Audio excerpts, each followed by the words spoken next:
शब्द संपत्ती ममता समई रमण कमळ सुमन वामन चिमटा नमन चिमणी कमल.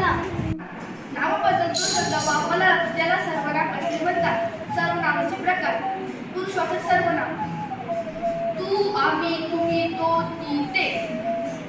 दर्शक सर्वनाम हा ही हे ह्या तो ती ते त्या. संबंधी सर्वनाम